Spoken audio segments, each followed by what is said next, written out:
क्या आपने कभी सोचा है कि ये चमकते हुए रंगीन पत्थर जो एक अंगूठी में जड़े जाते हैं, वो वाकई आपकी जिंदगी बदल सकते हैं? क्या ये रत्न सिर्फ श्रृंगार की चीज है या इनमें छिपी है कोई ऐसी रहस्यमयी शक्ति जो आपके जीवन की दिशा को मोड़ सकती है? और अगर ये पत्थर सच में असर करते हैं तो कैसे? आज हम खोलेंगे रत्नों की उस रहस्यमयी दुनिया का दरवाजा जहां रंग, ऊर्जा, विश्वास और विज्ञान सब कुछ मिलकर एक ऐसी कहानी बनाते हैं जो सदियों से इंसान को मोहित करती आई है। भारतीय वेद और पुराणों में रत्नों का जिक्र सिर्फ आभूषण के तौर पर नहीं, बल्कि एक आध्यात्मिक उपकरण के रूप में किया गया है। अग्नि पुराण, बृहत संहिता और गरुड़ पुराण में नवरत्नों का वर्णन मिलता है।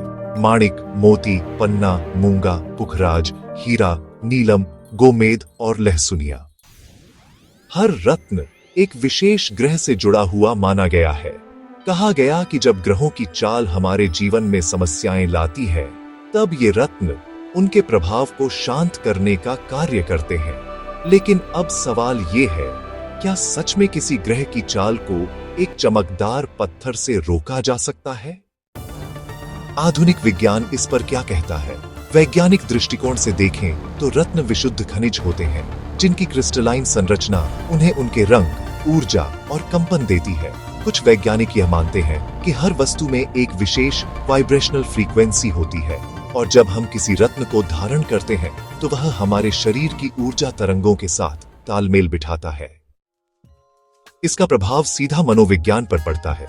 जब कोई व्यक्ति माणिक पहनता है तो वह भीतर से एक आत्मबल महसूस करता है। उसे लगता है कि अब उसके पास कोई विशेष शक्ति है, और यही विश्वास उसका आत्मविश्वास बनकर कार्य करता है। इसी को विज्ञान में प्लेसिबो इफेक्ट कहते हैं, जहां चीजें असर करती हैं सिर्फ इसलिए क्योंकि हम मानते हैं कि वो असर करेंगी। इसी बीच आती है रंगों की रहस्यमयी दुनिया, कलर थेरेपी। रत्न केवल क्रिस्टल नहीं, बल्कि रंगों की ऊर्जा का स्रोत भी है। जब ये रंग हमारी त्वचा के संपर्क में आते हैं तो सूक्ष्म रूप से हमारे चित्त पर प्रभाव डालते हैं।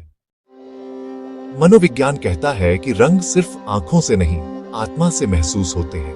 रत्न काम तभी करते हैं जब आपकी सोच, आपकी भावना और आपका कर्म उसके साथ जुड़ जाए। एक अंगूठी केवल प्रतीक है, असल ताकत उस भावना में है जो आप उससे जोड़ते हैं। वरना यह सिर्फ एक पत्थर है जो बाजार में वजन से बिकता है और फैशन में पहना जाता है।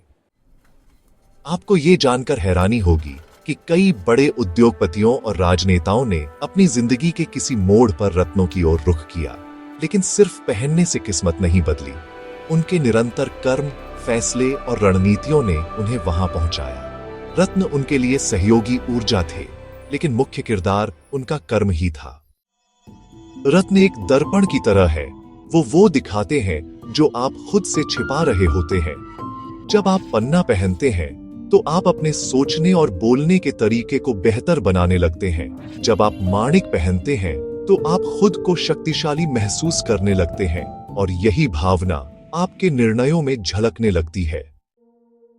यानी असली बदलाव आपके भीतर होता है, पत्थर सिर्फ बहाना है। इसीलिए जब कोई कहता है कि रत्न से उसकी किस्मत पलट गई, तो शायद असल में उसकी सोच, साहस और मेहनत ने उसे सफलता की ओर धकेला, और ये बात बहुत कम लोग समझते हैं। आज एक बड़ा उद्योग खड़ा है, रत्नों का।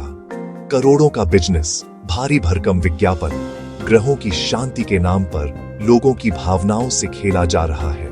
असली और नकली रत्नों का फर्क एक आम इंसान नहीं कर पाता, और वहां उसकी आस्था को बाजार की चालाकी निगल जाती है। ये एक ऊर्जा का अनुबंध है जो तब तक निष्क्रिय रहेगा जब तक आप उसमें अपना कर्म नहीं डालते। जब कोई व्यक्ति एक नीलम धारण करता है तो वो क्षणिक की छाया को नहीं, बल्कि अपनी अंतर्मन की परछाई से सामना करता है।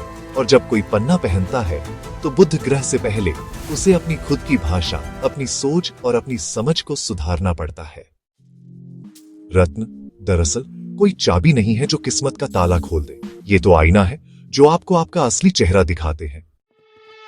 सवाल ये नहीं कि आप कौन सा रत्न पहनते हैं, सवाल ये है कि क्या आप उस रत्न की जिम्मेदारी उठाने के लिए तैयार हैं। रत्न पहनने से पहले सवाल ये नहीं कि वो आपके लिए अनुकूल है या नहीं, सवाल ये है कि क्या आप उस परिवर्तन के लिए तैयार हैं जो वो रत्न आपसे करवाएगा। क्या आप अपने जीवन की पुरानी सोचों, डर और आलस को तोड़ने के लिए तैयार हैं? क्योंकि रत्न पहनना सिर्फ अंगूठी पहनना नहीं है, ये खुद के भीतर उतरने की शुरुआत है। कुछ दिलचस्प बातें जानिए। क्या आप जानते हैं कि नासा ने भी कुछ क्रिस्टल्स की ऊर्जा को मापा है और माना है कि कुछ पत्थरों में इलेक्ट्रोमैग्नेटिक रेजोनेंस होता है। जापान की क्योटो यूनिवर्सिटी में एक शोध में बताया गया कि क्वार्ट्ज जैसे क्रिस्टल्स शरीर की बायो इलेक्ट्रिक फील्ड को टेम्पोरेरीली इम्पैक्ट कर सकते हैं। यानी पूरी तरह खारिज करना भी अनुचित है, लेकिन भक्ति और वैज्ञानिक विवेक में अंतर करना ही बुद्धिमानी है। हमारी संस्कृति में रत्नों को दिव्य उपहार माना गया है, लेकिन उनका दुरुपयोग भी हमें मूर्ख बना सकता है। असली चमत्कार तब होता है जब रत्न, रंग, सोच और कर्म ये चारों एक साथ चले। तो रत्न पहनिए, सोचिए, समझिए, पर रुकिए मत, क्योंकि परिवर्तन सिर्फ प्रतीकों से नहीं आता, वो आता है भीतर की उस आग से जो आपको जागने पर मजबूर कर दे। कभी कभी कोई छोटा सा चमकता पत्थर आपको याद दिला देता है कि आप अब भी अधूरे नहीं हैं, कि आपके भीतर कुछ ऐसा है जो चुपचाप दुनिया की सबसे बड़ी ताकत से टकरा सकता है। वो है आपका इरादा। तो दोस्तों, अगर आप वाकई अपनी किस्मत बदलना चाहते हैं, तो रत्न से पहले सोच बदलिए और सोच के साथ कर्म जोड़िए। याद रखिए, पत्थर दिशा दिखाते हैं, लेकिन मंजिल तक पहुंचाने वाली ताकत सिर्फ आपका इरादा है। रत्ना से रास्ता मिल सकता है, लेकिन मंजिल तक पहुंचाने वाली ताकत सिर्फ आपका कर्म है। अगर आपको ये जानकारी उपयोगी लगी, तो इसे उन सभी लोगों तक पहुंचाइए जो रत्नों को जादू समझ बैठे हैं। अपने विवेक को जागृत करें, कर्म को प्राथमिकता दें और हमारे चैनल 7 मिनट्स समरी को अभी सब्सक्राइब करें, क्योंकि हम लाते हैं वो सच जो आपकी सोच की दिशा बदल सकता है। अगली बार जब आप किसी अंगूठी को देखें, तो याद रखिए, सबसे अनमोल रत्न आपके भीतर छिपा है। उसे खोजिए, उसे जगाइए।